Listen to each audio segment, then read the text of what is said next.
Romans believed sleeping late was a moral failing.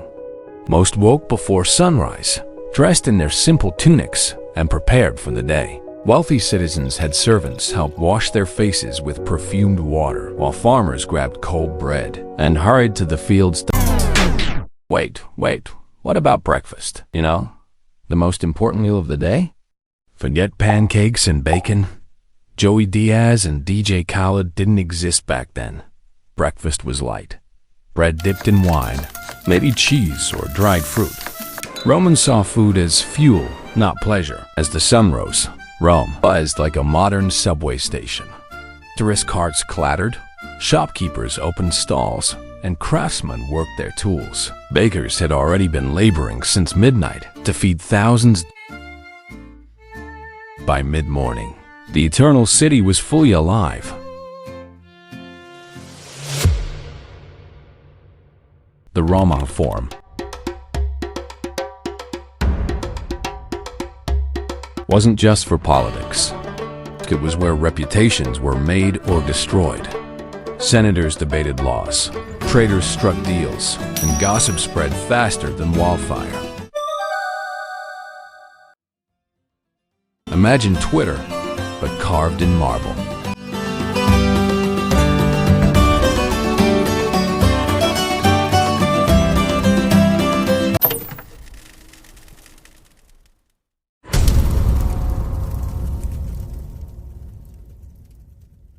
For enslaved people, life was relentless.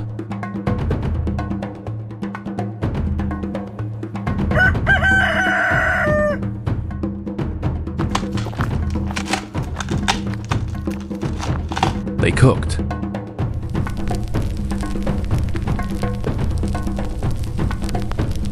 cleaned,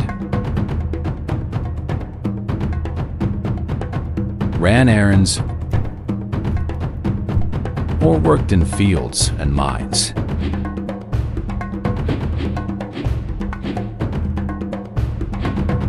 Their labor fueled Roman luxury, though their own days were grueling and short on rest.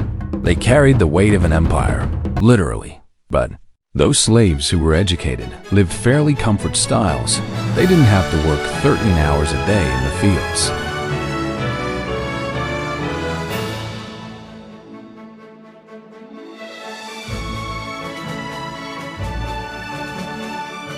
To explain simply, they lived like Samuel L. Jackson in Django Unchained, going through the house with all that knowledge and yelling at the other slaves.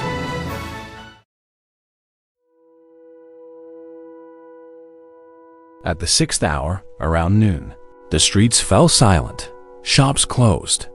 The Mediterranean sun was unforgiving, and Romans wisely rested. Wealthy citizens took a light lunch and sometimes napped before heading back out.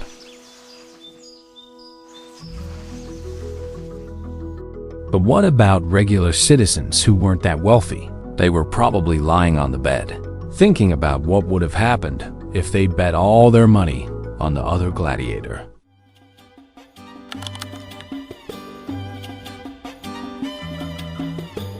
Afternoons often meant a trip to the Thermae. But these weren't simple baths. They were social hubs, gyms, and spas all rolled into one. Romans exercised, debated, and even closed business deals while soaking. Okay. Enough about old smart Roman guys talking business. What did Roman kids do? Roman kids, especially boys from wealthy families, spent afternoons studying grammar, rhetoric, and philosophy. Girls learned household management, unless their parents broke tradition and taught them. Education was a luxury, not a right. Those kids whose parents weren't rich enough to pay some weird-looking Socrates to teach philosophy, well, they could also argue with people at the forum, just for free. Do you know what's also free? The like button? Anyway, back to the Romans. The sun dipped, Romans gathered for the main meal of the day. For the poor, it meant bread, lentils, and maybe fish. For the elite, It was a feast: meats, exotic fruits, and wine flowing endlessly. Some dinners lasted until dawn. After dinner, wealthy Romans enjoyed performances: musicians, dancers, poets. For others, evenings were quieter, sitting by oil lamps, telling stories, or simply resting after a hard day's work.